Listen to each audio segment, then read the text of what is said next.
Hello everyone, welcome to Motion Foundation YouTube channel. I am your SST faculty Ramnagar. आज हम बात करने वाले हैं रिसोर्सेज एंड डेवलपमेंट के सेकंड लेक्चर के बारे में. तो हम स्टार्ट करते हैं बच्चों इस लेक्चर को. देखिए आज हम यहाँ पर बात करने वाले हैं development and planning of resources कि हम लोग जो है इस अर्थ के ऊपर जितने भी रिसोर्सेज हैं उनको हम लोग किस तरह से डेवलप करेंगे, ठीक है, या फिर वो किस वे में डेवलप हो रहे हैं और उनको उनके यूज को लेकर हम लोग उनका प्लानिंग कैसे कर सकते हैं. तो हम लोग यहाँ पर यही चीजें डिस्कस करने वाले हैं आज. ओके, तो हम लोग स्टार्ट करते हैं बच्चा. देखो मेन चीज क्या है, हम लोगों ने रिसोर्सेज को डेवलप करना स्टार्ट किया, मतलब हम उनका एक बड़े लेवल पर यूज कर रहे हैं. तो उनके यूजिंग को लेकर हम लोगों ने बहुत ज्यादा क्वांटिटी में यूज करना स्टार्ट कर दिया. ओके, देखो बेटा क्या है, अर्थ पे जितने भी रिसोर्सेज हैं उनका यूज करने के लिए हम लोगों ने काफी टाइम से, आज ऐसा नहीं कि हम लोग इनको बस आप जो है 100 ईयर से यूज कर रहे हो, हमें काफी हजारों साल हो गए यहाँ पर जो हम इन रिसोर्स को यूज कर रहे हैं. बट इनके यूजिंग को लेकर जो बहुत सारी प्रॉब्लम्स भी आना स्टार्ट हो गई है. अब ये प्रॉब्लम्स आना स्टार्ट क्यों हो गई है, तो उन प्रॉब्लम्स को हम लोग यहाँ पर डिस्कस करने वाले हैं. तो देखो आप, सबसे पहला जो पॉइंट है बच्चा यहाँ पर देखो, major problems caused by the overuse of resources. देखो आपने ये चीजें पता है आपको कि आपने बहुत ज्यादा क्वांटिटी में यूज कर लिया. अब उस ज्यादा क्वांटिटी को यूज करने के लिए जो पॉपुलेशन है ना वो भी बहुत ज्यादा क्वांटिटी में, तो आपके मैक्सिमम जो पॉपुलेशन है वो बहुत ज्यादा है, तो वो कितना ज्यादा रिसोर्स को ओवर यूज कर रही है. ओके, और रिसोर्सेज आपके इस अर्थ के ऊपर एक लिमिटेड क्वांटिटी के अंदर है, तो ऑब्वियस सी बात है इनका क्या होने वाला है, ओवर यूज हो गए यहाँ पर. तो देखो बेटा यहाँ पर हम लोग रीजन की बात कर रहे हैं, major problems caused by the overuse resources. अब कौन कौन से प्रॉब्लम्स यहाँ पर रिसोर्सेज के ओवर यूज से हो गई है जो इनको हम लोग पढ़ने वाले हैं. देखो, depletion of resources for satisfying the greed of a few individuals.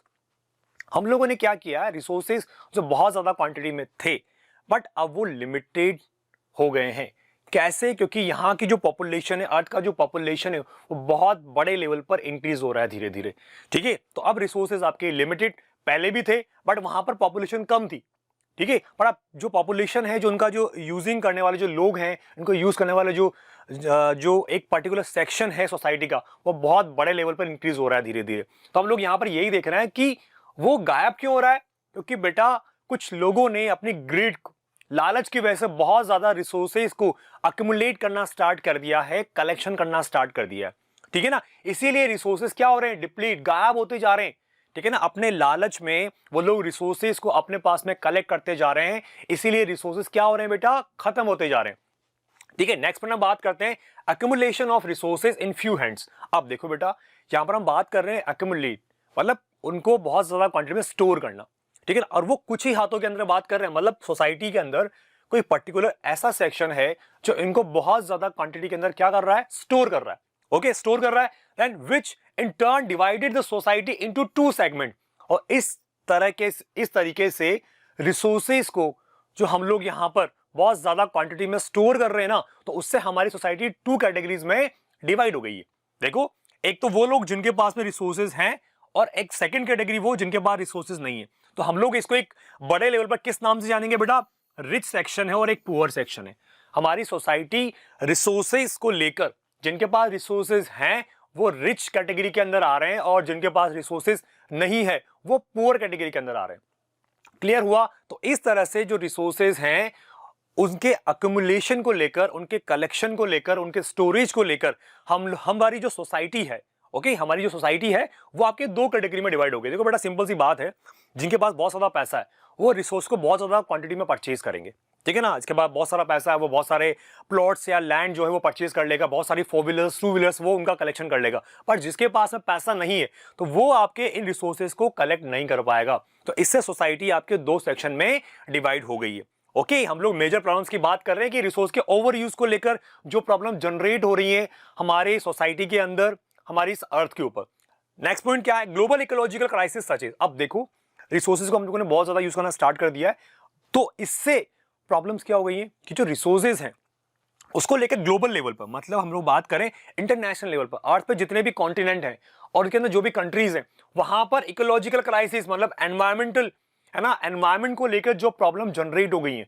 ऐसा हम लोग पर्टिकुलर कॉलोनी की बात नहीं कर रहे, पर्टिकुलर डिस्ट्रिक्ट या स्टेट की बात नहीं कर रहे, हम लोग कंट्रीज की बात कर रहे हैं, कॉन्टिनेंट्स की बात कर रहे हैं. उन पर्टिकुलर कंट्रीज और आपके जो वहां पर कॉन्टिनेंट्स है उनके अंदर भी प्रॉब्लम जनरेट हो रही है. देखो कौन सी प्रॉब्लम जनरेट हो रही है बेटा आपके यहाँ पर, ग्लोबल वार्मिंग. है ना। टेम्परेचर बढ़ता जा रहा है, देखो आप यहाँ पर ये देख रहे हो, ग्लोबल वार्मिंग की वजह से क्या हो रहा है, आपका जो अर्थ का जो टेम्परेचर है वो बढ़ता जा रहा है, क्योंकि हम लोग यहाँ पर क्या कर रहे हैं, रिसोर्सेज को ओवर यूज कर रहे हैं, ठीक है ना। इंडस्ट्रीज बहुत ज्यादा क्वांटिटी में है, ठीक है ना, तो यहाँ पर हीट जनरेट हो रही है बहुत ज्यादा क्वांटिटी के अंदर।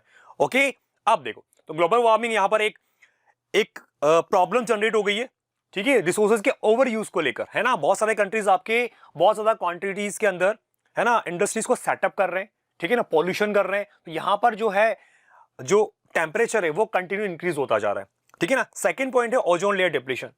आपके बहुत ज्यादा इंडस्ट्रियलाइजेशन से, है ना, इंडस्ट्री सेटअप हो रही है, वो आपके जो है बहुत सारे जो क्लोरोफ्लोरोकार्बन है वो इस तरह की जो गैसेज है वो रिलीज कर रहे हैं, तो उससे जो ओजोन लेयर है वो उसको क्या हो रहा है बेटा, वो गायब होती जा रही है, डिप्लीट होती जा रही है, खत्म होती जा रही है। जो हमें यूवी अल्ट्रावायलेट वेव से प्रोटेक्ट करती है वो भी धीरे धीरे क्या होती जा रही है, खत्म होती जा रही है। तो ये मेजर प्रॉब्लम्स हैं रिसोर्सेज का एक ओवर यूज करने से। नेक्स्ट प्रॉब्लम क्या है, एनवायरमेंटल पॉल्यूशन, और बहुत तरह का पॉल्यूशन अभी प्रेजेंट टाइम पर इन इंडस्ट्रीज के कंटिन्यू होने से बहुत ज्यादा पॉल्यूशन जनरेट हो रहा है। आप देख रहे हो यहाँ पर पिक्चर्स के अंदर इस तरह की इंडस्ट्रीज हैं बहुत ज्यादा क्वांटिटी में, क्योंकि हम लोग क्या कर रहे हैं, देखो आपको बताया था मैंने, पॉपुलेशन कंटिन्यू बढ़ रहा है, तो पॉपुलेशन कंटिन्यू बढ़ रहा है तो उनके काम में आने वाली जो डेली यूजेस की जो मटेरियल हैं, जो चीजें हैं, उनका प्रोडक्शन भी बहुत ज्यादा क्वांटिटी में होगा, क्योंकि बड़ा ज्यादा पॉपुलेशन होगा तो उनकी जो डिमांड है गुड्स को लेकर, मटेरियल को लेकर, उनकी डिमांड ज्यादा होगी, तो ऑब्वियस सी बात है फैक्ट्री में हमें वो बहुत ज्यादा क्वांटिटी में क्या करना पड़ेगा, बनाना पड़ेगा, प्रोड्यूस करना पड़ेगा, ठीक है। तो उस प्रोड्यूस करने को लेकर इंडस्ट्रीज की क्वांटिटी बढ़ेगी, और इंडस्ट्री क्वांटिटी बढ़ेगी तो आपके यहाँ पर एनवायरमेंटल पोल्यूशन मैक्सिमम क्वांटिटी के अंदर होगा। बच्चा आई बात समझ में। और नेक्स्ट पॉइंट क्या है, लैंड डिग्रेडेशन, मतलब जमीन जो है वो भी खराब होती जा रही है। कैसे खराब होती है, मतलब उसकी जो क्वांटिटी है ना, सॉरी क्वालिटी, लैंड की जो क्वालिटी है वो भी क्या होगी बेटा, डाउन होती जाएगी। जमीन जो है, जो फर्टाइल हुआ करती थी कभी, वो किस में कन्वर्ट हो जाएगी, बैरन, बंजर हो जाएगी वो। कैसे, देखो आप यहाँ पर देख रहे हो, जमीन जो है यहाँ पर वो पानी की शॉर्टेज की वजह से क्या हो रहा है, एकदम ड्राई हो गई है। तो मतलब मैं आपको ये बताने की कोशिश कर रहा हूँ कि जैसे जैसे देखो बड़ा सारा कनेक्शन क्या है ना, पॉपुलेशन से। पॉपुलेशन जैसे जैसे इंक्रीज होगा, जनसंख्या जैसे जैसे इंक्रीज होगी, तो क्या होगा, हमें उस पॉपुलेशन के रहने के लिए बहुत सारा अकोमोडेशन, घर, ये सब बनाना पड़ेगा, बिल्डिंग्स, अपार्टमेंट्स। तो इनको बनाने के लिए हमें फॉरेस्ट को कट करना पड़ेगा। तो आपकी जो यहाँ पर जो जमीन, जो एग्रीकल्चर फर्टाइल था क्रॉप्स के प्रोडक्शन के लिए, वो धीरे धीरे या तो वहां पर इंडस्ट्रीज सेटअप हो गई, या फिर वहां पर जो है पॉपुलेशन के रहने के लिए अकोमोडेशन बना दिया, ठीक है ना। अब एक और चीज है कि लैंड डिग्रेड कैसे होती है, हम लोगों ने जो इंडस्ट्री, ये इनकी क्वालिटी बढ़ रही है, तो इनका जो भी आपके वेस्ट है, ठीक है ना, आपके जो गंदा पानी वहां पर होता है, हम उसको आपके पर्टिकुलर जमीन के ऊपर वहां पर छोड़ देते हैं, तो उससे वो जमीन खराब हो जाती है, केमिकल रिएक्शंस की वजह से वो पूरी बैरन, बंजर हो जाएगी जमीन वहां पर। तो इस तरह से ये मेजर प्रॉब्लम्स हैं जो रिसोर्सेज के ओवर यूज होने से क्रिएट हुई है, जनरेट हुई है। आया समझ में बच्चा? ओके, तो ये यहां पर नेक्स्ट हम बात कर रहे हैं बेटा रिसोर्सेज प्लानिंग। देखो आपने पढ़ा है कि रिसोर्सेज हमने बहुत ज्यादा क्वांटिटी में यूज कर रहे हैं, आज भी आप रिसोर्स यूज कर रहे हो, ठीक है। रिसोर्सेज का ओवर यूज हो गया, प्रॉब्लम्स जनरेट हो गई। अब हम यहां पर बात कर रहे हैं कि आपके जो रिसोर्सेज है ना, उनको लेकर किस तरह की प्लानिंग हमें करनी चाहिए, ठीक है, किस तरह की हम लोग यहां पर प्लानिंग करने वाले हैं, प्लानिंग होता क्या है ना, तो हम उसको लेकर यहां पर बात कर रहे हैं बच्चा। देखो आप देखो सिंपल सी बात कि रिसोर्स प्लानिंग क्या है।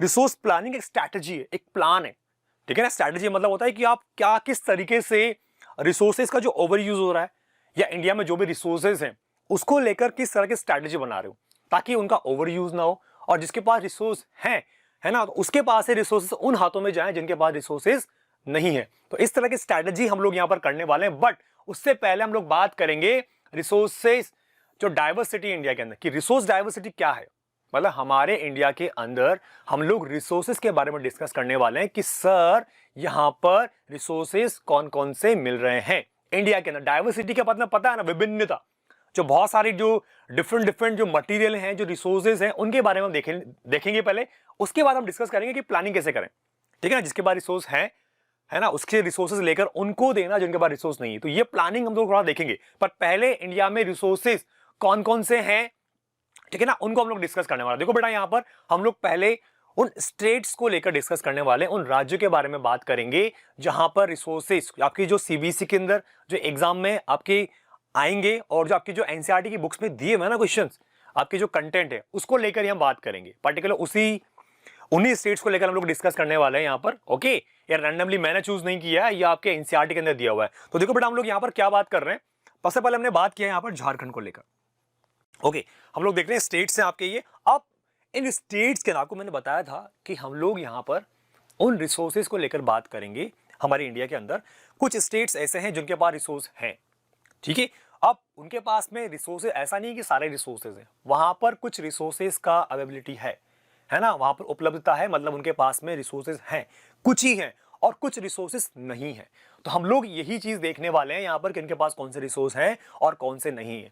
तो जिनके पास रिसोर्स हैं उनको लेकर हम उन स्टेट्स को ट्रांसफर करेंगे जिनके पास रिसोर्स है, मतलब ये हम लोग प्लानिंग करने वाले हैं इंडिया के अंदर। तो देखो बेटा, यहाँ पर झारखंड के अंदर क्या चीज अवेलेबल है, ये available resources, minerals and coal. आपके झारखंड और छत्तीसगढ़ जो एरिया है आपका, छोटा नागपुर प्लेटी वाला रीजन है बेटा, तो इस छोटा नागपुर प्लेटी वाले रीजन के अंदर देखो आप मिनरल एंड कोल, ठीक है ना। आपको पता है प्लेटी वाले रीजन में मिनरल्स बहुत ज्यादा क्वांटिटी मिलते हैं, तो इन स्टेट्स को लेकर ये दो मिनरल बहुत ज्यादा, वहां मिनरल्स बहुत ज्यादा मिलते हैं, है ना। कोयला जो है, कोल की बहुत अच्छी क्वांटिटी, और लिग्नाइट और बिटुमिनस बहुत ज्यादा क्वांटिटी मिलता है वहां पर। तो इन स्टेट्स के अंदर, कौन से स्टेट्स में, झारखंड और छत्तीसगढ़, यहां पर आपके मिनरल एंड कोल बहुत ज्यादा क्वांटिटी में, सफिशिएंट क्वांटिटी के अंदर मिल रहा है, ओके, और अच्छी क्वालिटी का। बट ड्रॉबैक देखो आप, ड्रॉबैक क्या हो रहा है यहां पर, बट इन फ्यू हैंड्स। अगर हम बात करें, आपके झारखंड के अंदर मिनरल्स एंड कोल मिल रहा है, सफिशिएंट क्वांटिटी के अंदर मिल रहा है, बट ये आपके ये कुछ ही लोगों के पास है, मतलब जो आपके इंडस्ट्रियलिस्ट लोग हैं उनके पास ही रिसोर्सेज का कलेक्शन है। बाकी पर्टिकुलर एक ऐसा सेक्शन भी है जो एज ए लेबर काम करता है वहां पर, ठीक है ना। तो ऑब्वियसली बात है, सोसाइटी के पास भी यहाँ पर दो कैटेगरी बन गई ना आपके झारखंड के अंदर, क्या, जिनका मिनरल्स एंड कोल बहुत ज्यादा क्वांटिटी में लिखा हुआ है, ड्रॉबैक है, बट इन फ्यू हैंड्स, मतलब वो सोसाइटी कुछ ही लोगों के पास है बेचारे, और तो लोग वहां पर लेबर की तरह काम कर रहे हैं। तो ये भी एक ड्रॉबैक है कि उस वो रिसोर्सेज मिनरल कोल सोसाइटी में सबके पास में इक्वल डिस्ट्रीब्यूट नहीं है, ठीक है। और आपके जो छत्तीसगढ़ है आपका, ठीक है, वहां पर भी आपकी यही सेम चीज है, मिनरल्स एंड कोल बहुत सफिशिएंट क्वांटिटी के अंदर है, बट वो भी सेम चीज, बट इन फ्यू हैंड्स। ये ड्रॉबैक है, रिसोर्सेज का अनइक्वल डिस्ट्रीब्यूशन है इन स्टेट्स के अंदर। तो वहां की सोसाइटी जो है वो दो कैटेगरीज में डिवाइड हो जाएगी, और वो कैटेगरी क्या है, rich and poor, have and have not. आई बात समझ में, ये दो स्टेट्स हो गए आपके, ठीक है। अरुणाचल प्रदेश की बात करें हम लोग, अरुणाचल प्रदेश में जो वाटर रिसोर्सेज है, अवेलेबल रिसोर्सेज, वाटर रिसोर्सेज बहुत ज्यादा क्वांटिटी में, बारिश अच्छी खासी होती है यहाँ पर, तो आपकी वाटर बहुत सफिशिएंट क्वांटिटी के अंदर अवेलेबल है। बट आगे देखो आप, लैक ऑफ इंफ्रास्ट्रक्चर, मतलब यहां पर पानी तो बहुत ज्यादा क्वांटिटी में, बट क्या हो रहा है वहां पर, लैक ऑफ इंफ्रास्ट्रक्चर। अब इंफ्रास्ट्रक्चर का मतलब हो गया कि आपके वहां पर रेलवे, ठीक है ना, ट्रांसपोर्टेशन फैसिलिटीज, है ना, इलेक्ट्रिसिटी, स्कूल्स, हॉस्पिटल्स, इन चीजों का शॉर्टेज है। तो मतलब वहां पर वाटर रिसोर्स तो बहुत ज्यादा क्वांटिटी में, बट उनको यूजिंग करने के लिए, ठीक है ना, जो इंफ्रास्ट्रक्चर है, जो पॉपुलेशन है वहां पर कब रहेगी, जब वहां पर कंप्लीटली एक इंफ्रास्ट्रक्चर डेवलप हो जाएगा, तो उसका तो शॉर्टेज है, तो वहां पर ये रिसोर्सेज किसी काम का नहीं आ रहा है, तो सही, ठीक है ना। पर इसकी ड्रॉबैक होने की वजह से ये भी एक यहाँ का एक ड्रॉबैक है बहुत बड़ा वाला, ठीक है ना। नेक्स्ट पॉइंट है राजस्थान। आप जानते हो राजस्थान के अंदर गर्मी बहुत ज्यादा पड़ती है, तो यहाँ पर जो अवेलेबल जो रिसोर्सेज है ना बेटा, वो क्या है आपका, सोलर एंड विंड एनर्जी। गर्मी ज्यादा पड़ती है, तो अब ऐसी बात है, हम लोग यहाँ पर सोलर एनर्जी जनरेट कर सकते हैं, ठीक है ना। अब आप जानते हो राजस्थान में गर्म हवाएं चलती है, विंड चलती है, जिनको हम लोग क्या कहते हैं, पता है आपको, कमेंट सेक्शन में बताओ मुझे कि हम लोग इनको क्या बोलते हैं। जो आपके राजस्थान में जो हॉट विंड्स चलती हैं उनको हम लोग क्या बोलते हैं, स्पेशल नेम है उनका, ठीक है ना। हॉट विंड्स तो हॉट विंड्स नहीं बोलते उनको, है ना, एक पर्टिकुलर नेम दिया हुआ उस एरिया के अंदर, है ना। मुझे बताना कमेंट सेक्शन में क्या बोलते हैं उनको, ठीक है ना। तो वहां पर हम जो है राजस्थान के अंदर टेम्परेचर बहुत ज्यादा होता है, रेगिस्तान है, डेजर्ट है, तो ये सोलर एनर्जी जनरेट कर सकते हैं, और विंड्स बहुत तेज चलती है, तो वहां पर हम लोग इसके through solar and wind energy generate कर सकते हैं। ओके, आई बात समझ में। अब दिक्कत क्या है, शॉर्टेज क्या हो रही है, ड्रॉबैक क्या है, वाटर नहीं है वहां पर, शॉर्टेज है बिल्कुल, डेजर्ट है, तो ऑब्वियसली बात है कि पानी तो कम ही होगा, तो यहां पर वाटेज एक जो वाटर है ना, इसका शॉर्टेज है बहुत ज्यादा क्वांटिटी के अंदर। तो ये स्टेट्स आपको ये बता रहे हैं कि कुछ पर्टिकुलर स्टेट्स, या मैक्सिमम जितने भी स्टेट्स हैं आपके 28 स्टेट्स के अंदर, कोई भी पर्टिकुलर ऐसा स्टेट्स नहीं है जहां पर सारे रिसोर्स मिलेंगे, वो कंप्लीटली अपने आप में ऐसा स्टेट हो जहां पर सारे रिसोर्स मिल जाएं, ऐसा पॉसिबल नहीं है, ठीक है ना। लास्ट स्टेट देखो आप, लद्दाख के, वहां का कल्चर, ठीक है ना, बहुत एक कल्चर जो हेरिटेज है, जो वहाँ का जो कल्चर है, जो आपके टूरिस्ट बहुत जाते हैं, है ना, हर किसी का सपना होता है ना कि हम लोग बुलेट लें और हम लोग यहाँ से एक लॉन्ग टूर के लिए निकलें, ठीक है ना, बुलेट लेकर। तो ये तो वहाँ का कल्चर जो हेरिटेज, वहाँ के जो टेम्पल्स हैं वो बहुत अच्छे हैं वहाँ पर, माउंटेन्स और ये, बट वहाँ पर क्या है ड्रॉबैक देखो, कोल्ड डेजर्ट, तो वहाँ पर वाटर का भी शॉर्टेज है, ठीक है ना। विंटर जो हम बात कर रहे हैं, कोल्ड डेजर्ट, दो तरह के डेजर्ट होते हैं बेटा आपके, दोनों आ गए यहाँ पर, राजस्थान के अंदर टेम्परेचर जो है आपके बहुत गर्म रहने वाला है, लद्दाख के अंदर टेम्परेचर बहुत डाउन रहने वाला है। तो आपके लद्दाख के अंदर जो है कल्चर बहुत अच्छा है, वहाँ का बहुत टूरिज्म के लिए बहुत अच्छा आपके स्टेट है। बट अगर हम बात करें वहाँ कोल्ड डेजर्ट, तो वाटर की भी शॉर्टेज है, वहाँ पर टेम्परेचर बहुत हाई रहता है। तो ये इस तरह से जो है ये पर्टिकुलर स्टेट्स हैं जिनके रिसोर्सेज पर्टिकुलर मिल रहे हैं, है ना, स्पेसिफिक रिसोर्स, और ये ड्रॉबैक हैं। तो ये हम लोग देखने वाले हैं कि इन स्टेट्स के अंदर जो रिसोर्स मिल रहा है ना, उसको लेकर हम उन स्टेट्स के अंदर ट्रांसफर करने वाले हैं। यही तो प्लानिंग होती है, ठीक है ना। तो हम लोग यही देखने वाले हैं। तो देखो रिसोर्स प्लानिंग के अंदर हम लोगों ने रिसोर्स डाइवर्सिटी को पढ़ लिया, आगे हम बात करेंगे बेटा, ठीक है ना। अब हम आगे देखते हैं बेटा। देखो अब देखो रिसोर्स प्लानिंग इन इंडिया, यहां पर हम लोग बात करने वाले हैं कि जो रिसोर्स प्लानिंग है इंडिया में कैसे होना चाहिए। अभी हमने क्या देखा, डाइवर्सिटी के बारे में। इंडिया में हमने सर्टेन स्टेट्स लिए, बस ओनली, ज्यादा नहीं लिए हमने, है ना। एनसीईआरटी के जितने स्टेट्स बुक में दिए हमने वो स्टेट्स ले लिए। अब हम लोगों ने उनका कंपेयर कर लिया, जो रिसोर्स हैं वहां पर और जो रिसोर्स नहीं है। अब हम देखने वाले कि रिसोर्स प्लानिंग में कौन कौन से स्टेजेस को हम लोग फॉलो करेंगे।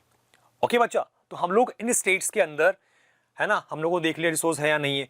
अब ये जो स्टेजेस हम पढ़ने वाले, ये हमारे इंडिया की के अंदर रिसोर्सेज के यूज को लेकर, है ना, हम उनका किस तरह से यूज कर रहे हैं उसको लेकर एक प्रोसेस है। ये सर्टेन पॉइंट्स हैं जो सीबीएसई के लिए, ठीक है ना, एनटीएससी के लिए भी काफी इंपॉर्टेंट है आपके। तो आपको पता होना चाहिए कि ये कौन से इंडिया में रिसोर्स प्लानिंग को लेकर कौन से स्टेजेस को या कौन से लेवल्स में हम लोग फॉलो करते हैं। तो देखो बेटा यहाँ लिखा हुआ है, resource planning is a complex process, एक बहुत टफ, एक जटिल सिस्टम है। तो उसका जो पहला पॉइंट है वो हम लोग देखते हैं। पहला पॉइंट क्या बोल रहा है बच्चा, आइडेंटिफिकेशन एंड इन्वेंटरी। सबसे पहला जो पॉइंट है रिसोर्स प्लानिंग का इंडिया के अंदर, तो आप पहले क्या करोगे, आइडेंटिफाई करोगे कि इंडिया के कौन से स्टेट के अंदर कौन कौन से रिसोर्स मिल रहे हैं, आप उनको आइडेंटिफाई करोगे। देन उनका आप क्या बनाने वाले हो, इन्वेंटरी, है ना। वहां पर आप जो है एक मेन्यू बनाओगे कि यार रिसोर्स है ये पर्टिकुलर स्टेट्स के अंदर अवेलेबल हो रहे हैं, ठीक है, ये चीज है ना, of resources across the region of the country. आपके जितने भी स्टेट्स हैं, जितने भी रीजन है आपके इंडिया के अंदर, आप उनका एक पर्टिकुलर फॉर्म में एक इन्वेंटरी बनाओगे, आइडेंटिफाई करोगे पहले। देन उसके बाद में आप वहां पर उनको देखोगे कि यार कौन कौन से रिसोर्स मिल रहे हैं यहाँ पर, ठीक है ना। अब नेक्स्ट हम क्या बोलते हैं, देखो उसके लिए आप क्या करोगे, आइडेंटिफिकेशन और इन्वेंटरी बनाने के लिए आपको पहले सर्वे करना पड़ेगा कि वो कौन सा रिसोर्स है जो यहाँ पर मिल रहा है। सर्वे करोगे आप, पहली बात तो ये रिसोर्सेज मिलने चाहिए ना वहां पर, एक तो रिसोर्स मिले ही नहीं, ठीक है ना। तो आप पहले सर्वे करोगे कहाँ कहाँ पर रिसोर्सेज हैं। नेक्स्ट चीज है आपके मैपिंग। मैपिंग में आप ये चीज यहाँ पर मार्क करोगे, देखो आप लोग देख रहे हो बेटा यहाँ पर आपकी पर्टिकुलर जो स्टेट्स है, ये आपके साउथ अफ्रीका का मैप है, इसके अंदर ये बता रखा है कि कौन सा स्टेट आप कौन सा रिसोर्सेज पर्टिकुलर कौन से स्टेट में मिल रहा है ज्यादा क्वांटिटी में। तो ये इस तरह से आप मैप के थ्रू फिक्स करोगे। तो ये प्लानिंग हो रही है। ओके, हम लोग क्लास में करते हैं ना कि फर्स्ट रैंक किसका है, ठीक है, सेकंड रैंक किसका है, तो ये प्लानिंग है। हम लोग किस लेवल पे बच्चों को पढ़ाने वाले हैं, ठीक है। तो हम लोग भी देखते हो, आप लोग जब पढ़ाई करते हो तो आप लोग यही तो देखते हो कि यार एग्जाम आने वाले हैं तो मेरा सब्जेक्ट कौन सा वीक है ना। उसके बाद आप उसको पहले तैयार करते हो कि यार जो वीक है थोड़ा सा मैं इस पर एफर्ट्स कर लेता हूँ क्योंकि इसमें गैप कम आ रहा है एग्जामिनेशन में। ऐसे प्लानिंग, तो यहाँ पर भी यही प्लानिंग है। हम लोग यहाँ पर मैपिंग कर रहे हैं क्या कौन सा रिसोर्सेज अवेलेबल है, कौन से स्टेट्स में, कौन से रीजन में। सर्वे कर लिया, मैपिंग कर लिया, ओके। उसके बाद हमने क्या किया, देखो क्वालिटी एंड क्वांटिटेटिव आपके हम लोग यहाँ पर देखने वाले हैं एस्टिमेशन, ओके। तो मतलब हम लोग पहले उस रिसोर्सेज को हम लोगों ने सर्वे किया, मैपिंग कर लिया। अब इसके बाद आप देखोगे कि उस रिसोर्सेज की जो क्वालिटी है ना बेटा, वो कैसी है। ऐसा तो नहीं है आप रिसोर्सेज आप माइनिंग करने लग जाओ वहां पर उसकी क्वालिटी बहुत लो क्वालिटी की हो, ठीक है ना। तो उसका यूज आप निकाल भी लोगे तो उसका यूज नहीं आएगा। मतलब आपने जितना कॉस्ट उसको निकालने में लगाया है तो उससे आपको फायदा नहीं होगा, आपका बहुत ज्यादा पैसा इन्वेस्ट हो गया।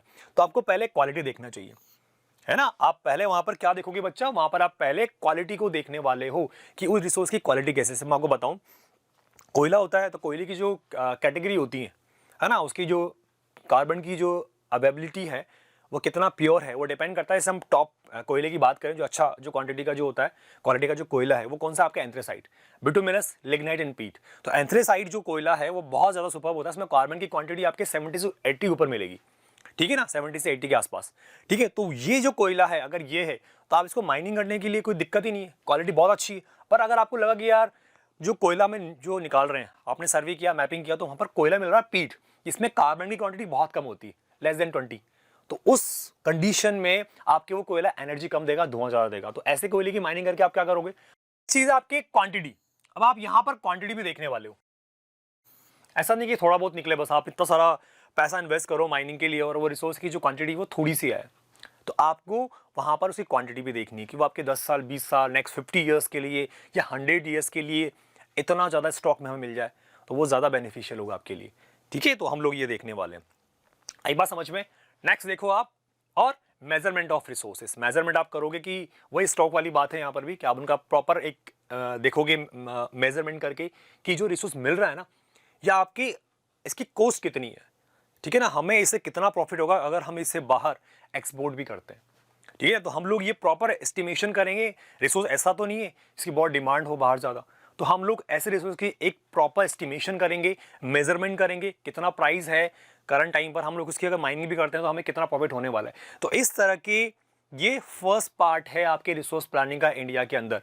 इसका जो मेजर हेडिंग है वो है आपके आइडेंटिफिकेशन एंड इन्वेंट्री। उसके अंदर आपके ये 4 पॉइंट्स होने चाहिए बेटा, सर्विंग, मैपिंग, है ना, qualitative and quantitative estimations, and last point है मेजरमेंट ऑफ द रिसोर्सेस। ये पता होना चाहिए हमें। ओके, नेक्स्ट हम बात करते हैं बच्चा, आप यहाँ पर सेकंड पॉइंट देखो। आप सेकंड पॉइंट के अंदर हम किस चीज को डिस्कस कर रहे हैं, evolving a planning structure and do with the appropriate technology. आप लोग यहाँ पर देख रहे हैं, देखो बेटा कुछ वर्ड्स आए, appropriate technology, skill and institutional setup.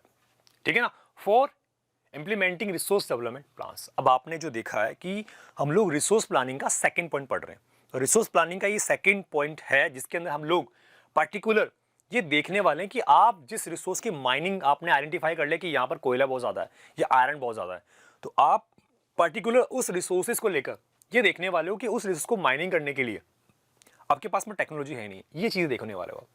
आई बात समझ में, आपको यहाँ पर टेक्नोलॉजी देखनी है। मेजर चीज़ यही है बेटा, यहाँ पर आपको टेक्नोलॉजी देखनी पड़ेगी कि वो टेक्नोलॉजी है आप नहीं आप उसको माइनिंग करने के लिए। ऐसा नहीं कि आप सब कुछ आपने मैपिंग कर लिया है ना, आपके पास टेक्नोलॉजी थी नहीं आपने। ठीक है, तो टेक्नोलॉजी आपको प्रॉपर होनी चाहिए उसको माइनिंग करने के लिए। स्किल, उस तरह के जो वर्कर्स हैं, प्रोफेशनल्स आपके पास होने चाहिए, है ना। अनप्रोफेशनल्स, आपको लेबर की ज़रूरत है या नहीं है, किस तरह के वर्कर्स आपको चाहिए, तो वो भी होने चाहिए।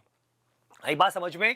ठीक है, नेक्स्ट पॉइंट है आपका इंस्टीट्यूशन सेटअप। अब आपको प्रॉपर किसी एरिया में माइनिंग करने के लिए या पर्टिकुलर वहां पर काम स्टार्ट करने के लिए, स्टार्टअप आप कर रहे हो वहां पर, तो आपको एक इंस्टीट्यूशन भी सेटअप करना पड़ेगा, गवर्नमेंट से लाइसेंस लेना पड़ेगा अगर आप प्राइवेट हो। ठीक है ना, तो आपको प्रॉपर एक ऑर्गेनाइजेशन सेटअप करके वहां पर वर्कर्स को अपॉइंट करना पड़ेगा, देन उसके बाद आप प्रॉपर तरीके से माइनिंग स्टार्ट करोगे।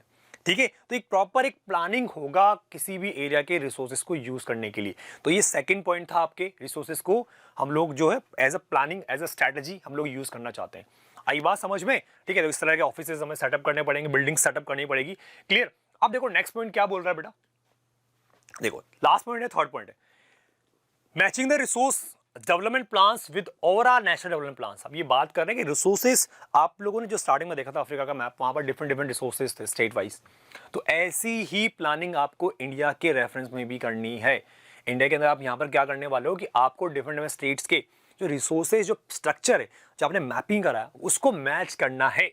किससे मैच करना है? नेशनल डेवलपमेंट प्लान से। मतलब डिफरेंट स्टेट्स के जो भी मैप है वहां पर कौन से रिसोर्सेज का अवेलेबिलिटी है ना, कौन सा रिसोर्स मिल रहा है, उसको कंपेयर करना है, ताकि आप वहां पर एक नेशनल डेवलपमेंट प्लान को एक प्रॉपर तरीके से अरेंज कर पाओगे। ठीक है ना, कि इंडिया को जो है बाहर कौन से रिसोर्सेज को जो है एक्सपोर्ट करना है, हमारे इंडिया में जो नहीं है कौन से वहां से इंपोर्ट करने हैं। तो यही एक नेशनल डेवलपमेंट प्लान का पार्ट बनेगा, ये रिसोर्स प्लानिंग एक स्ट्रैटेजी इस तरह की। आया समझ में आपको बच्चा? क्लियर। अब हम चलते हैं आगे की तरफ। देखो क्या है, अब हम बात कर रहे हैं कंजर्वेशन ऑफ रिसोर्सेज को लेकर। ओके, कंजर्वेशन का मतलब होता है उनको सेव करना, ठीक है ना, उनको प्रोटेक्ट करना।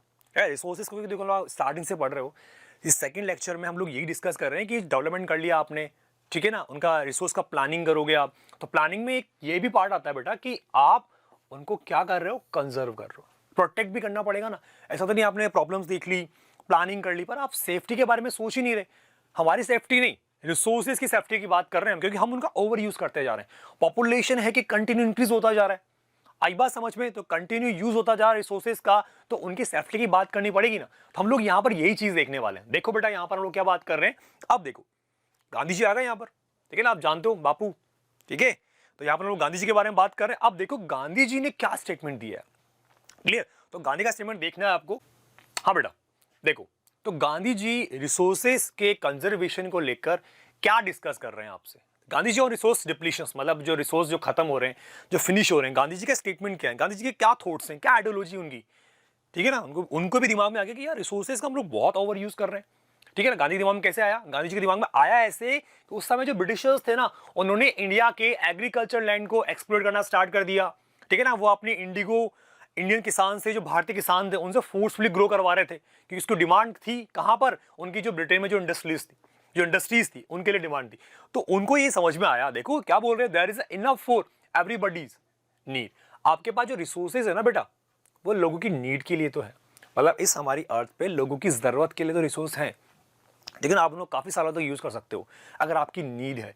बट अगर वो आपकी नीड ना होकर क्या है, ग्रीड, लालच कर रहे हो आप, तो देन हमारे पास में वो चीज नहीं है, ठीक है ना। आपके यहां पर गांधी जी का स्टेटमेंट यही है कि हमें लोगों की जरूरत के हिसाब से अगर रिसोर्स चाहिए तो वो आपके इस अर्थ के ऊपर एकदम सफिशिएंट क्वांटिटी के अंदर है, ठीक है। बट आप अगर उसका लालच कर रहे हो, ठीक है ना, लोग यहाँ पर रिसोर्सेज को बहुत ग्रीडी मैनर में माइनिंग करेंगे कि और सारे रिसोर्स मेरे पास आने चाहिए, इस तरह की बाइक्स मेरे पास आ जाए, इस तरह के कार्स मेरे पास आ जाएं, ठीक है ना। तो बेटा ये रिसोर्सेज हम लोग नेचर को हार्म करके ही यूज कर रहे हैं, ठीक है ना। जो भी आप मटेरियल यूज कर रहे हो, ठीक है ना, वो आपके कहाँ से गेन हो रहा है, नेचर से गेन हो रहा है। तो रिसोर्सेज का अकोमुलेशन, ठीक है ना, आप बहुत ज्यादा क्वांटिटी में स्टोर कर रहे हो, तो यार सिंपल से आप ही कर लोगे तो फिर लोग, दूसरे बच्चे लोग क्या करेंगे, उनके पास रिसोर्स की शॉर्टेज हो जाएगी, ठीक है ना। तो यहाँ पर हम लोग यही बात है, गांधी जी ने ये बोला है कि भैया हमारे पास में जो रिसोर्सेज है ना, वो लोगों की नीड के अकॉर्डिंग अवेलेबल है इसके अर्थ के ऊपर। अगर ग्रीड करोगे तो ये खराब है, आप फिर इस अर्थ के रिसोर्सेज को बहुत ज्यादा एक्सप्लॉइट कर रहे हो,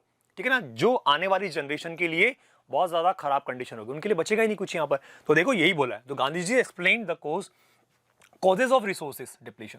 अब गांधी जी ने क्या बताया कि रिसोर्स खत्म क्यों हो रहे हैं, ऐसा क्या रीजन है कि भैया इस अर्थ के ऊपर जो रिसोर्सेज हैं वो दिन बाय दिन, मतलब डे बाय डे खत्म होते जा रहे हैं यार, ऐसा क्या कंडीशन हो गई। तो देखो, the greedy and the selfish individuals, कुछ लालची लोग हैं इस दुनिया में जिनको सब कुछ चाहिए कि यार ये सब कुछ हो जाए, मेरे पास एक बंगलो नहीं, मेरे पास 8-10 बंगले होने चाहिए, ठीक है ना। मतलब उनको हर एक चीज बहुत ज्यादा क्वांटिटी में चाहिए। तो उनका जो ये लालची वाला जो नेचर है ना, ग्रीडीनेस, और जो सेल्फिश है कि ये चीज मेरे पास होनी चाहिए और किसके पास नहीं होनी चाहिए, तो इस तरह के लोगों की वजह से वो रिसोर्सेज का बहुत ज्यादा क्वांटिटी में क्या कर लेते हैं, अक्यूमुलेशन कर लेते हैं, कलेक्शन कर लेते हैं, स्टोर कर रहे हैं अपने पास में।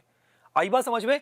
तो ये इस तरह से सेकंड पॉइंट क्या है, exploitative nature of the modern technology. अब देखो आज का जो टेक्नोलॉजी है ना बेटा, मॉडर्न टेक्नोलॉजी है ना, वो किस तरह का है, उसका नेचर एक्सप्लॉइटेटिव, मतलब हम लोग एक्सप्लॉइट कर रहे हैं जितना ज्यादा। अगर पर्टिकुलर कोई भी कंपनी है तो वो अगर उसके पास किसी का लाइसेंस है कि मुझे इस पर्टिकुलर एरिया से सिल्वर निकालना है, गोल्ड निकालना है, ठीक है ना, गोल्ड याद आया केजीएफ, हाँ, तो वैसे तो वहां पर आपने मूवी में देखा हुआ वो कितनी मतलब ज्यादा क्वांटिटी में वहां से गोल्ड निकाल रहे हैं। तो यही नेचर होता है कुछ लोगों का, जो है आज का जो मॉडर्न टेक्नोलॉजी, वो यही सोचते हैं कि अगर हमें इस पर्टिकुलर एरिया का 10 ईयर्स के लिए या 5 ईयर्स के लाइसेंस मिला है तो हम लोग जितना ज्यादा क्वांटिटी में निकाल सकते हैं ना, हम लोग निकाल लेते हैं यहाँ से रिसोर्सेज। तो ये इस तरह का जो नेचर है ना, यही एक्सप्लॉइटेटिव नेचर कहलाता है, मतलब हम लोग वहां से बहुत ज्यादा क्वांटिटी में ओवर यूज कर रहे हैं और यही चीजें उस पर्टिकुलर रिसोर्सेज को खत्म करती जा रही है बेटा। आई बात समझ में। नेक्स्ट क्या है, मास प्रोडक्शन। हम लोग क्या कर रहे हैं बेटा, रिसोर्सेज, देखो ऑब्वियसली बात है, सारा जो स्टार्टिंग था ना, वो आ गया पॉपुलेशन के ऊपर। पॉपुलेशन इंक्रीज हो रही है तो उनकी डिमांड भी क्या हो जाएगी, इंक्रीज होगी। अब डिमांड इंक्रीज होगी तो हमें क्या करना पड़ेगा, मास प्रोडक्शन। बहुत बड़े लेवल पर डिमांड आ रही है तो हमें इस डिमांड को कंप्लीट करने के लिए बहुत ज़्यादा क्वांटिटी में ही क्या करना पड़ेगा, प्रोडक्शन करना पड़ेगा।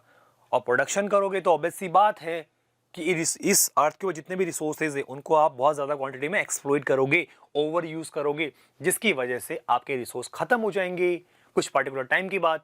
आई बात समझ में। तो ये मास प्रोडक्शन नहीं होना चाहिए आपके यहाँ पर, ठीक है ना। लोगों की डिमांड के लिए आप इतना ज़्यादा ओवर एक्सप्लॉइट कर रहे हो चीज़ों को, ठीक है ना। अब देखो गांधी जी ने ये 3 पॉइंट्स बोल दिए, ध्यान रखें बेटा। आप गांधी जी ने ये बोला है कि जो गांधी का स्टेटमेंट है ना यहाँ पर, everybody's need and not for anybody's greed, ठीक है ना। यहाँ पर ये नीड के लिए तो था पर ग्रिड के लिए नहीं था, ये ध्यान रखें। तो उसके बाद गांधी जी ने जो कॉजेज बताए खत्म क्यों हो रहे हैं, ये 3 पॉइंट्स। अब गांधी का एक लास्ट स्टेटमेंट हो रहा है, बहुत अच्छा स्टेटमेंट है गांधी जी का। देखो, he wanted to replace mass production. देखो गांधी जी ने क्या बोला है कि मास प्रोडक्शन की बजाय, है ना, मास प्रोडक्शन की जगह हमें किस चीज पे प्रेशराइज देना चाहिए, किस बात पे जोर देना है Gandhi ji, production by the masses.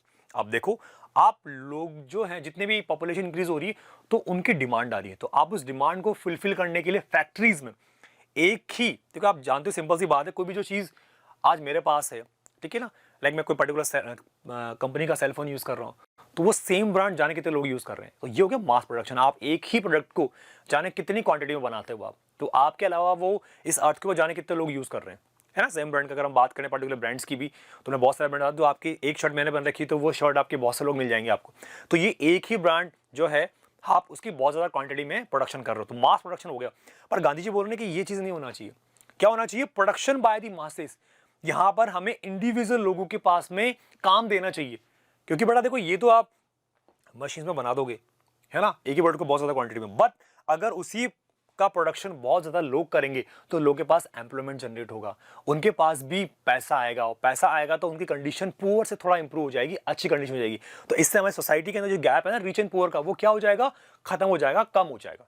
आई बात समझिए। तो गांधी जी यहाँ पर इसी चीज़ को एक्सप्लेन करते हैं कि प्रोडक्शन बाय दी मासेस होना चाहिए। आपको याद है ना गांधी जी का जो सत्याग्रह मूवमेंट था, है ना, आपके जो स्पिनिंग व्हील, जो चरखा बनाते थे गांधी जी, है ना, चरखे से कपड़े बनाया करते थे कॉटन का यूज करके, तो वो यही प्रेशराइज करते कि अंग्रेजों ने इंडिया से कॉटन कहाँ ले गए? वो अपने ब्रिटेन के अंदर जो इंडस्ट्रीज थी वहां पर, और वहां पर जाके बहुत बड़ी क्वांटिटी में प्रोडक्शन कर रहे हैं कपड़ों का, और उनको इंडिया में लाके बेचते हैं, तो वो सस्ता पड़ता था। तो गांधी जी ने बोला कि आपको क्या करना है? चरखे का यूज करके कपड़े बनाने। उससे हर घर में चरखा स्टार्ट हुआ, और वहां पर लोगों ने कपड़े, चरखे से बने कपड़ों को ही पहनना स्टार्ट किया। तो ये जो है गांधी का जो आइडिया था, the production by the masses, ज्यादा से ज्यादा लोगों के पास काम जाएगा, उनके पास पैसा आएगा, जो गैप है सोसाइटी का वो कम हो जाएगा। आई बात समझ में? ये आपके यहाँ पर गांधी का स्टेटमेंट है बेटा, बहुत इंपॉर्टेंट चैप्टर है, सॉरी बहुत इंपॉर्टेंट टॉपिक है ये, है ना, इस चैप्टर का। क्लियर? अब देखो नेक्स्ट हम बात करते हैं आपकी सस्टेनेबल डेवलपमेंट। सुना है आपने, काफी सुना है, ये आपकी छोटी क्लासेस में भी आता है कि सस्टेनेबल डेवलपमेंट क्या है। क्लास 7th 8th में भी इस टॉपिक को काफी डिस्कस किया गया है, 9th क्लास में नहीं है, ठीक है। तो सस्टेनेबल डेवलपमेंट होता क्या है, आज भी इसकी बात होती है बेटा, ठीक है। तो हम लोग इसको देखने वाले हैं यहाँ पर क्या चीजें बोल रहा है। सस्टेनेबल, सस्टेन का मतलब होता है टू लाइव, जीने के लिए, ठीक है ना, आपको लाइफ चलाने के लिए, ठीक है ना, जिन चीजों की जरूरत होती है। तो हमें डेवलपमेंट कैसा करना चाहिए? सस्टेन करना मतलब जिंदा रहने के लिए आपको बहुत चीज़ों की जरूरत पड़ रही है, ठीक है ना, तो जरूरत बहुत सारी चीज़ों की पड़ रही है, तो उसके लिए आपको डेवलप होना पड़ेगा। अगर डेवलप नहीं तो डेवलपमेंट करना पड़ेगा आपको। हम लोग यहाँ पर यही बात कर रहे हैं कि अगर आप पर्टिकुलर रिसोर्स का यूज कर रहे हो ना, तो वो कैसे करना चाहिए। देखो हम लोग बात करते हैं इसको लेकर। देखो बेटा, देखो हम लोगों ने यहाँ पर एक कोई इमेज देखो आप, यहाँ पर हमें प्रोटेक्ट भी करना है, क्योंकि देखो इस अर्थ के ऊपर रिसोर्सेज का जो यूज करने वाला जो इंसान है ना, वो हम ही है ना। मतलब एक तरह से हम लोग जो एक यहाँ पर एक बॉडी है ना, एक हम लोग बात करें किसी के बारे में, तो एक सबसे सुप्रीम जो इंटेलिजेंट यहाँ पर जो है वो इंसान है, और इंसान को इस नेचर को, फ्लोरा एंड फोना को क्या करना है? प्रोटेक्ट करना है। आई बात समझ में? तो देखो हमें डेवलपमेंट भी करना है और हमें जिंदा भी रहना है, सस्टेन भी करना है। और डेवलपमेंट इस तरह का होना चाहिए, देखो क्या बोल रहे हैं डेफिनेशन में, sustainable economic development means development should take place without damaging the environment. कि आपका डेवलपमेंट कैसा होना चाहिए? आप डेवलपमेंट करो, हम मना नहीं कर रहे, बट वो कैसा होना चाहिए? आपकी इस अर्थ को नुकसान नहीं पहुंचाए बेटा। आई बात समझ में? मतलब एनवायरमेंट को प्रोटेक्टिव वे में हमें यूज करना है। जो भी रिसोर्सेज हैं आप यूज करो, पर उसको डैमेज नहीं करना है एनवायरमेंट को। आगे हम देखते हैं, and development in the present should not compromise with the need of the future generation. और आज आप जितना भी रिसोर्सेस का यूज कर रहे हो, डेवलपमेंट कर रहे हो उसको लेकर, तो वो ऐसा नहीं होना चाहिए कि हम लोग फ्यूचर के लिए कोई छोड़े ही नहीं, उनको कंप्लीटली फिनिश कर दें हम, ऐसा नहीं। तो मतलब यहाँ पर कंप्रोमाइज नहीं करना है कि फ्यूचर जनरेशन के लिए कोई हम लोग बिल्कुल सब रिसोर्स को ओवर यूज करके खत्म कर दें, ठीक है। तो यहाँ पर ये दो चीज ध्यान रखनी है सस्टेनेबल डेवलपमेंट के अंदर, ये बहुत बड़ा पार्ट है बेटा आपका। एक तो पहला पार्ट आ रहा है विदाउट डैमेजिंग द एनवायरमेंट, हमें डेवलपमेंट कैसे करना है कि वहां पर रिसोर्सेज जो है वो पूरे खत्म नहीं होने चाहिए, एनवायरमेंट को नुकसान नहीं होना चाहिए आपके, ठीक है ना। हमें नीड के अकॉर्डिंग रिसोर्स का यूज करना है, ना कि ग्रिड के वे में। आई बात समझ में? क्लियर? सेकंड चीज यही है कि नीड्स, मतलब आपको कंप्रोमाइज नहीं करना है कि needs of the future generation, इस तरह से नहीं करना है बहुत लालची मैनर में कि आप बहुत बुरी तरह एक्सप्लॉइट कर रहे हो, पूरा खत्म करते जा रहे हो रिसोर्सेज को। आप सोचो नहीं फ्यूचर में क्या मतलब है, हम लोग अभी सब कुछ यूज कर लेते हैं, तो ऐसा नहीं करना है। रिसोर्सेज को एज ए प्रोटेक्टिव वे में हमें यूज करना आना चाहिए, हार्म नहीं करना है, ठीक है। आने वाले जनरेशन के उन्हें लेफ्ट करना है, छोड़ना है वहां पर। आई बात समझ में? नेक्स्ट हम बात करते हैं, देखो बेटा अब देखो सबसे बड़ी बात, क्योर ऑफ दिस प्रॉब्लम्स, कि सर रिसोर्सेस के बारे में हमने देखा, स्टार्टिंग करी हमने प्रॉब्लम से लेकर, प्लानिंग भी हमने कर लिया, ठीक है ना। अब इसका क्योर क्या हो सकता है, तो हम लोग यहाँ पर जो है क्योर के बारे में बात कर रहे हैं। सबसे पहली बार इस प्रॉब्लम्स के बारे में किसने डिस्कस किया एक बड़े लेवल पर, उसकी हम बात कर रहे हैं, ठीक है ना। देखो क्योर मतलब होता है ट्रीटमेंट, क्या इलाज है इसका। तो यहाँ पर हम लोग जो है क्योर ऑफ दिस प्रॉब्लम्स की बात कर रहे हैं कि जो प्रॉब्लम्स हमने देखी, इतना सारा प्रॉब्लम है सर रिसोर्स को लेकर, हम लोगों ने ही रिसोर्सेज का ओवर यूज करना स्टार्ट किया। मतलब इस पूरी अर्थ को बनाने वाले भी हम ही और बिगाड़ने वाले भी हम लोगों ने पूरा एक्सप्लॉइट कर दिया रिसोर्स को कंप्लीटली, ठीक है। तो उसको लेकर हम बात कर रहे हैं। सबसे पहले देखो बेटा, यहाँ पर देख रहे हो आप रियो डी जेनेरो, ये एक ही नाम है आपका कंप्लीट, रियो डी जेनेरो, ठीक है ना, ब्राजील का ये शहर है, ठीक है ना। वहां पर पहली बार क्या होता है बेटा, अर्थ समिट। अर्थ समिट मतलब अर्थ को लेकर, ठीक है। समिट मतलब सम्मेलन हो रहा है, कॉन्फ्रेंस हो रही है, एक मीटिंग हो रही है, ठीक है ना। और ये कब हो रहा है बच्चा, आपके यहाँ पर 1992 के अंदर, ठीक है, 1992 के अंदर यहाँ पर एक मीटिंग हो रही है, ओके। यहाँ पर इस मीटिंग के अंदर देखो आप क्या चीजें होने वाली है। तो ब्राजील के रियो डी जेनेरो के अंदर 1992 के अंदर एक पहला अर्थ समिट होगा, पहली बार किसी ने, है ना, एक इंटरनेशनल लेवल पे बात होने वाली है बेटा। तो यहाँ पर ये डिस्कस करने वाले हैं कि यार इतना कुछ हो गया, नेचर को हार्म हो रहा है, ठीक है ना। तो हम कैसे क्या करें, बहुत सारी प्रॉब्लम्स आ गई है। आपने देखा ग्लोबल वार्मिंग हो रहा है यहाँ पर, ठीक है ना, ओजोन लेयर डिप्लीशन हो रहा है, हमने पढ़ा था स्टार्टिंग में, ठीक है ना। एनवायरमेंटल पोल्यूशन जनरेट हो रहे हैं बहुत सारे। तो कोई सोचने वाला चाहिए ना, कंट्रीज को प्रॉब्लम हो रही है क्योंकि अब वो चीजें बहुत ज्यादा बड़े लेवल पे हो गई हैं, तो अब सबको विजिबल हो रही हूँ, ठीक है। तो उसको लेकर देखो आप, ये मीटिंग देख रहे हो आपके यहाँ पर, इस वर्ल्ड के बहुत सारे कंट्रीज यहाँ पर आके मीटिंग कर रहे हैं, ओके। तो देखो ऑकेजन क्या था, किस वजह से यहाँ पर द फर्स्ट इंटरनेशनल समिट, आगे बात समझ में, इंटरनेशनल है, पर्टिकुलर कोई एक बंदा या कुछ पर्टिकुलर कंट्री वाला डिस्कस नहीं कर रहे हैं यहाँ पर, आपके बहुत सारे कंट्री के लोग यहाँ पर इकट्ठे हो रहे हैं। तो देखो एक चीज ध्यान रखनी है आपको, यहाँ पर आपके कितने कंट्रीज ने पार्टिसिपेट किया बेटा, 100 कंट्रीज ने, ये ध्यान रखना है आपको, ओके। तो आपके यहाँ पर 100 कंट्रीज ने पार्टिसिपेट किया है, किसमें, रियो डी जेनेरो के अर्थ समिट के अंदर जो 1992 के अंदर हुई थी, ठीक है। तो आपके 100 कंट्रीज के हेड जो भी पीएम और प्रेसिडेंट थे उन लोगों ने पार्टिसिपेट किया। प्लेस आपको पता ही है आपके ब्राजील के अंदर ये लोग यहाँ पर इकट्ठे हुए हैं सारे। आप देखो ये लोग आ गए सारे, डिस्कस कर रहे हैं। अब डिस्कस करने के बाद ये लोग देखो क्या इन्होंने अडॉप्ट किया है, किस आइडियोलॉजी को ये फॉलो करेंगे। इनका एक मेन है एजेंडा 21, है ना। एजेंडा 21 मतलब कुछ आने वाला, हम देखेंगे इसको, बताऊंगा आपको मैं इस बारे में कि उन्होंने एक प्रोग्राम को अडॉप्ट किया है जिसका नाम क्या है, एजेंडा 21। मतलब अर्थ को लेकर, अर्थ के एनवायरमेंट को, ये जो भी प्रॉब्लम्स आ रही है, हम लोग जो रिसोर्सेज को लेकर बहुत ज्यादा एक्सप्लॉइट कर रहे हैं ना, उसको लेकर यहाँ के जितने बड़े वर्ल्ड के बहुत बड़े नेता लोग हैं, ठीक है ना, जो प्रेसिडेंट हैं, जो पीएम है, कितने कंट्रीज हैं, 100, ठीक है ना। 100 नेताओं ने यहाँ पर आकर डिस्कस किया है कि यार कुछ करना पड़ेगा अब। तो ये उसके लिए एक प्रोग्राम को अडॉप्ट करते हैं, इसका नाम है एजेंडा 21। आई बात समझ में, क्लियर। नेक्स्ट क्या बात कर रहे हैं, अब इसका एम देखो आप क्यों कर रहे हैं, ऑब्वियसली बात है क्योर हम देख रहे हैं। यहाँ पर प्रॉब्लम्स हो गई बहुत सारी, सॉल्यूशन के लिए आए सारे यहाँ पर। तो देखो addressing urgent problems of environmental protection की, भैया अब तो एनवायरमेंट को बचाना पड़ेगा, प्रोटेक्ट करना पड़ेगा यार, बहुत कुछ हो गया, ठीक है। अब तो सबको विजिबल हो रहा है, ग्लोबल वार्मिंग हो रही है, टेम्परेचर बढ़ रहा है, ओशन लेवल बढ़ता जा रहा है ग्लोबल वार्मिंग की वजह से, ठीक है ना। तो ये बहुत सारी प्रॉब्लम्स है। तो ये एनवायरमेंटल प्रॉब्लम्स को लेकर उनको प्रोटेक्शन करना है हमें, and socio economic development at a global level, कि हमें सोसाइटी का जो सोशो इकोनॉमिक डेवलपमेंट होता है ना, मतलब सोसाइटी के अंदर रिच एंड पुअर का गैप बहुत ज्यादा बढ़ गया है, तो यार ये भी खत्म करना पड़ेगा, उनका डेवलपमेंट भी करना है। जो कंट्रीज पुअर है, हम लोगों ने तो डेवलपमेंट कर लिया, रिसोर्स का बहुत ज्यादा ओवर यूज कर लिया, बट ऐसे कंट्रीज है जो अभी डेवलपमेंट कर रहे हैं, तो ऐसा नहीं कि हम उनको रोक दें, मतलब हमें एनवायरमेंट को भी प्रोटेक्ट करना है, और सोसाइटी और उनका जो इकोनॉमिक लेवल है उसको भी बैलेंस करना है, उसका भी डेवलपमेंट करना है। ऐसा नहीं कि हम उनको बैन कर दें कि भैया नहीं अब नहीं करना रिसोर्स का यूज, ऐसा नहीं है। तो हमें इस चीज में बैलेंस करना है, आया समझ में। तो इस तरह का जो बैलेंस हम लोग यहाँ डिस्कस करने वाले हैं, ये वही चीज है। तो हम लोग एजेंडा 21 के बारे में बात करेंगे अब, जो अर्थ समिट के अंदर जो 1992 के अंदर हुआ था, वहां पर इस प्रोग्राम को अडॉप्ट किया गया था बच्चा, क्लियर। तो चलो क्या होता है एजेंडा 21, प्रोग्राम है ये अर्थ समिट के अंदर जिसको अडॉप्ट किया गया, ठीक है। तो देखो ये क्या बात कर रहे हैं यहाँ पर, agenda 21 it is the declaration sign by world leaders in 1992। अब देखो ये आपके एक डिक्लेरेशन है ना, घोषणा है कि हम लोग ये करेंगे, हम ऐसा करेंगे, अर्थ का एनवायरमेंट बहुत खराब हो गया, बहुत बिगड़ गया, तो इसको बचाने के लिए अब हम लोग क्या करने वाले हैं, ये हम लोग यहाँ डिस्कस कर रहे हैं। उस पे वर्ल्ड के डिफरेंट कंट्रीज के जो लीडर हैं, जो आपके 100 कंट्रीज आए, उनके हेड आए, जो पीएम प्रेसिडेंट, उन लोगों ने साइन किया। तो यहाँ पर जो 100 जो कंट्रीज है ना, उनके जो बड़े लीडर्स हैं, उन लोगों ने यहाँ पर डिस्कस किया है। अब ये इसको ऑर्गेनाइज कौन करवा रहा है, देखो तो United nation conference on environment and development, तो यूएनसीडी जो एक ऑर्गेनाइजेशन है, इसने इस अर्थ समिट को क्या करवाया है, ऑर्गेनाइज करवाया, होस्ट है ये। Clear, which took place at the Rio de Janeiro Brazil, जो कहां पर हो रही है, वो बेसिक बात है, कई बार नाम आ गया आपके, याद हो जाना चाहिए कि फर्स्ट अर्थ समिट जो है आपका रियो डी जेनेरो ब्राजील में हुआ था 1992 के अंदर, 1992 के अंदर।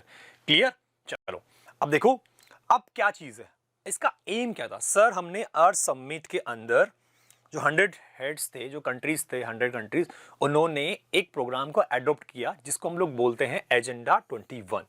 उसका एम क्या था, उसका एम देखो बेटा, अगर आपसे कोई पूछे अर्थ समिट का एम क्या था, तो एम, उसका एम क्या था आपके, इकोनॉमिक डेवलपमेंट करना, सोशो इकोनॉमिक डेवलपमेंट करना और एनवायरमेंट को प्रोटेक्ट करना, अर्थ समिट का। और उस एम को गेन करने के लिए उन्होंने एजेंडा 21 प्रोग्राम को एडॉप्ट किया। ठीक है, तो अब एजेंडा 21 का एम देखो आप, अब ये इसका एम क्या, it aims at achieving global sustainable development. आप देखो कि हम लोग सस्टेनेबल डेवलपमेंट के लिए तो काम कर रहे हैं। अर्थ समिट का मतलब भी यही था कि हमें डेवलपमेंट भी करना है पर एनवायरमेंट को प्रोटेक्शन भी देना है। बट एजेंडा 21 के अंदर ये डिस्कस किया गया कि हम जितने भी कंट्रीज हैं वो सब अपने लेवल पर क्या करेंगे, ग्लोबल सस्टेनेबल डेवलपमेंट, मतलब हर एक कंट्री को इसके प्रोग्राम्स को, इसके आइडियोलॉजी को अडॉप्ट करना पड़ेगा। ये यहां पर डिस्कस किया गया। आ रही है बात समझ में आप लोगों को यहां पर? तो इसका काम यही है कि ग्लोबल लेवल पर हमें सस्टेनेबल को अचीव करना है, पाना है। कुछ भी हो जाए, अब तो डेवलपमेंट तो करना ही है, पर साथ में एनवायरमेंट को अब और ज्यादा नुकसान नहीं करेंगे हम। क्लियर, यहां पर हम ये डिस्कस कर रहे हैं। आगे देखो, it is an agenda to combat, मतलब हम यहां पर किन चीजों को हराने के लिए, कॉम्बैट मतलब डिफीट करना, उसको हराना। तो हम लोग ये एजेंडा 21 के अंदर ऐसे प्रोग्राम्स बना रहे हैं, ऐसे कुछ सर्टेन पॉइंट्स को डिस्कस करने वाले हैं जिसके थ्रू क्या हम क्या करने वाले यहां पर, कॉम्बैट मतलब डिफीट करेंगे, हराएंगे किसको, एनवायरमेंट डैमेज, जितना भी नुकसान हुआ है हमारे एनवायरमेंट का उसको डिफीट करेंगे। बहुत हो गया यार, अब कितना ज़्यादा ओजोन लेयर डिप्लीशन जो हुआ है, कितना बड़ा होल हो चुका है आपके, तो यूवी वेव्स आ रही हैं, टेम्परेचर बढ़ता जा रहा है, ठीक है ना, बहुत सारा नुकसान हो रहा है आपके यहाँ पर।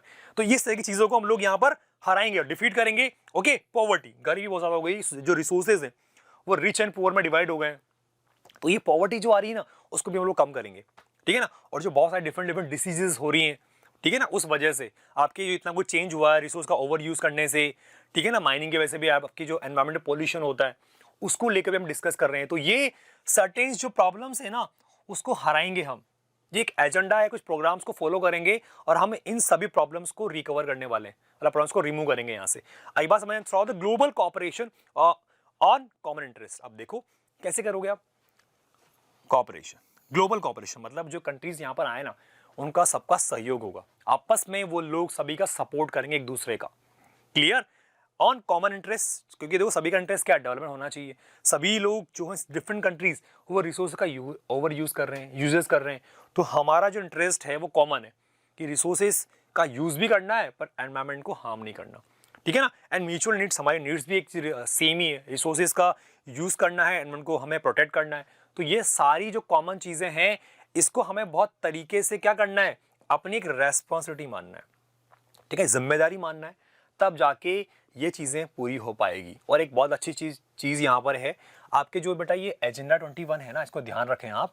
एजेंडा 21 यहाँ पर जो 21 है ये आपके 21st सेंचुरी को रिप्रेजेंट करता है बेटा, ठीक है, 21st सेंचुरी को रिप्रेजेंट करता है। 21 आइडियोलॉजी तो थी सी कि आप डिफरेंट प्रोग्राम्स को फॉलो करना है, बट यहाँ पर जो स्पेशली जो 21 है वो 21st सेंचुरी को टारगेट किया गया है कि हमें 21st सेंचुरी तक, है ना, आपके हमें इन चीज़ों को रिकवर करना है। जो भी हमारे यहाँ पर जो गैप आ गया है, पॉवर्टी बहुत ज़्यादा हो गई है, जो डैमेज हो गया है, ओजोन लेयर डिप्लीशन हो गया, ग्लोबल वार्मिंग हो गई है, पॉल्यूशन हो रहा है, तो हम इन सभी चीज़ों को रिकवर करना पड़ेगा।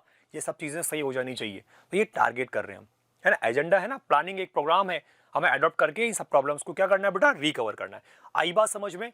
चलो नेक्स्ट हम बात करते हैं। अब देखो बेटा, आपने जो पढ़ा अभी, या आपके हम बात कर रहे हैं 1992 की अर्थ समिट के बारे में पढ़ा आपने, बट अब हम यहाँ क्या पढ़ रहे हैं, क्लब ऑफ रोम 1968। आप देख रहे हो यहाँ पर ये 1968, तो 1968 देखो, ये जो 1992 का था अर्थ समिट के बारे में हमने पढ़ा यहाँ पर, ये अर्थ समिट ये आपके इंटरनेशनल लेवल पे था। ऐसा नहीं था आप सोच रहे हो कि सर यही लोग थे क्या पहले जिनको दिमाग में आया कि यार 1992 इतना लेट आया, कि इससे पहले किसी ने सोचा नहीं क्या, दिमाग में आना चाहिए आपके। ठीक है ना। तो आपको ये पता होना चाहिए कि ये क्लब ऑफ रोम, आपको पता है रोम कहाँ पर है? मुझे बताओ कमेंट सेक्शन में कि रोम कौन से कंट्री का है ना, कौन सी कंट्री का पार्ट है। ठीक है, बताओ मुझे इसके बारे में। ठीक है ना, तो हम लोग यहाँ पर क्लब ऑफ रोम के बारे में बात कर रहे हैं। तो इस क्लब ऑफ रोम 1968 लिखा हुआ है। तो देखो बेटा 1992 से पहले भी ऐसा ऑर्गेनाइजेशन था जिसने, हम लोग वही पढ़ रहे हैं सस्टेनेबल डेवलपमेंट, तो उसको लेकर भी ये लोग यहाँ पर डिस्कस कर चुके हैं। देखो इसका सिंबल देखो आप, क्लब ऑफ रोम। ये एक पर्टिकुलर ऐसा ऑर्गेनाइजेशन था जिसने वर्ल्ड में 1992 से पहले सोच लिया था और इस बात को स्प्रेड किया, फैलाया, लोगों को पहुंचाया कि देखो at the international level the club of Rome advocate, मतलब सपोर्ट करना, ठीक है ना, resources conservation for the first time. ये बहुत बड़ी बात है। ठीक है, एक पर्टिकुलर ऑर्गेनाइजेशन है, ठीक है ना, वो इस चीज को डिस्कस कर रहा है कि सस्टेनेबल डेवलपमेंट होना चाहिए और रिसोर्सेज का कंजर्वेशन होना चाहिए। बहुत ज्यादा यूज कर लिया हमने रिसोर्सेज, 1968 में इसने पहले ही बोल दिया। ठीक है ना, तो ये एक सिस्टमेटिक वे में कैसे कैसे करना है वो सब स्ट्रेटेजीज को इसमें बताया आपके। अभी में इतना ही इंट्रोडक्शन है, बस हम इतना ही पढ़ना है कि क्लब ऑफ रोम ऐसा पहला एक इंटरनेशनल लेवल पर इसने भी डिस्कस किया। ठीक है ना, जो आपके रिसोर्सेज कंजर्वेशन को लेकर बात कर रहा है फर्स्ट टाइम 1968, 1992 से पहले। आई बात समझ में? तो आप इन लोग की ध्यान रखें इस बारे में। तो पहली बार फर्स्ट टाइम रिसोर्स कंजर्वेशन को लेकर जो ऑर्गेनाइजेशन बात कर रहा है वो आपकी क्लब ऑफ रोम है बेटा। क्लियर? नेक्स्ट हम बात करते हैं स्मॉल इज ब्यूटीफुल। देखो ये एक टॉपिक है, बहुत इंपॉर्टेंट बात है इसको लेकर। स्मॉल इज ब्यूटीफुल ये एक बुक का नाम है आपके, देख रहे हो आप ये बुक यहाँ पर, शुमैशर, E.F. शुमैशर, ये राइटर हैं, है ना। तो इन्होंने एक बुक लिखी है आपके, इस बुक का नाम है आपके ये वाला, स्मॉल इज ब्यूटीफुल। देख रहे हो आप यहाँ पर कवर पर। तो इस बुक के जो राइटर हैं वो हैं आपके शुमैशर। आप देखो ये क्या कर रहे हैं, 1968 के बाद क्या हो रहा है, 1974 के अंदर Gandhian philosophy was once again presented. अब देखो आपको जाना है थोड़ा सा पहले, गांधीयन फिलॉसफी क्या थी कि earth has enough resources for everybody's need but not for anybody's greed. मतलब रिसोर्सेज लोगों की नीड के लिए तो है बट उनके ग्रीड के लिए। तो यही गांधीयन फिलॉसफी थी। ठीक है ना, और एक और था आपके, ठीक है ना, कि हम लोग क्या कर रहे हैं, जो प्रोडक्शन होना चाहिए वो बाय मासेस होना चाहिए, जबकि मास प्रोडक्शन नहीं होना चाहिए। ठीक है ना, तो इस तरह की आइडियोलॉजी को लेकर, ठीक है, आपके शुमैशर ने एक बुक लिखी है। ये आपके यही बता रहा है बेटा यहाँ पर, गांधी फिलॉसफी जो है ना was once again presented by Schumacher in his book small is beautiful. तो ये शुमैशर ने गांधी की इस आइडियोलॉजी को अपनी इस बुक के अंदर भी जिक्र किया है, लिखा है कि रिसोर्सेज जो हैं लोगों की नीड को फुलफिल कर सकते हैं पर उनकी ग्रीड को नहीं। अगर ग्रीड करेंगे लोग, रिसोर्सेज का अक्यूमुलेशन करेंगे तो रिसोर्स कंप्लीटली सर्च से खत्म हो जाएंगे। आई बात समझ में? क्लियर? ये इस तरह से हम यहाँ बात करें। लास्ट पॉइंट है आपका, देखो ये क्या हो रहा है, ब्रुटलैंड कमीशन। अब देखो, अब ब्रुटलैंड कमीशन जो है बेटा 1987, आपको थोड़ा सा ये टाइम सीरीज ध्यान रखनी है। क्या क्या पढ़ रहे हैं हम लोग यहाँ पर, ये आपके 1987 की बात कर रहे हैं। ठीक है, आप देखो 1987 के अंदर क्या हो रहा है, ब्रुटलैंड कमीशन। ये आपके ये जो हम लोग तीनों पॉइंट पढ़े ना बेटा, ठीक है राइट, तो ये इन तीनों पॉइंट्स के अंदर 1968, उसके बाद फिर आपके यहाँ पर हम लोगों ने पढ़ा आपके 1987 है, इससे पहले आपके 1974 वाला पॉइंट था। ये वो सर्टेन पर्टिकुलर पर्सन्स हैं और ऑर्गेनाइजेशन हैं जिन्होंने सस्टेनेबल डेवलपमेंट और रिसोर्सेज के कंजर्वेशन को लेकर पहले ही 1992 से पहले ही इस बारे में डिस्कस किया, अपने थॉट्स को बुक्स में रिलीज किया, पब्लिकेशन में रिलीज किया। क्लियर? देखो यहाँ पर हम क्या बात कर रहे हैं 1987 के बारे में। तो देखो the contribution to resources conservation at the global level was made by the Brundtland commission report. एक तरह की रिपोर्ट है जिसके अंदर भी यहाँ पर इस रिसोर्स कंजर्वेशन को लेकर डिस्कस कर चुके हैं कि हमें अब रिसोर्स कंजर्वेशन को लेकर, रिसोर्सेज को लेकर हमें एक प्रोटेक्टिव आइडियोलॉजी को फॉलो करना पड़ेगा बच्चा। ऐसे काम नहीं चलेगा कि हम लोग बिना प्लानिंग के रिसोर्स का यूज कर रहे हैं। इस चीज़ों की इस तरीके से अगर हम रिसोर्स को यूज करेंगे इस मैनर में तो रिसोर्सेज कंप्लीटली खत्म हो जाएंगे। ओके, तो यहाँ पर देखो, तो this report introduce the concept of sustainable development. तो देखो आप ये रिपोर्ट को ध्यान रखना, ये ब्रुटलैंड कमीशन रिपोर्ट है, कोई पर्सन नहीं है, एक ऑर्गेनाइजेशन है जिसके अंदर आपके ब्रुटलैंड कमीशन जो है वो एक रिपोर्ट रिलीज करता है जिसमें वो किस बारे में बात कर रहा है, सस्टेनेबल डेवलपमेंट के बारे में बात कर रहा है and advocated it as a mean for resource conservation.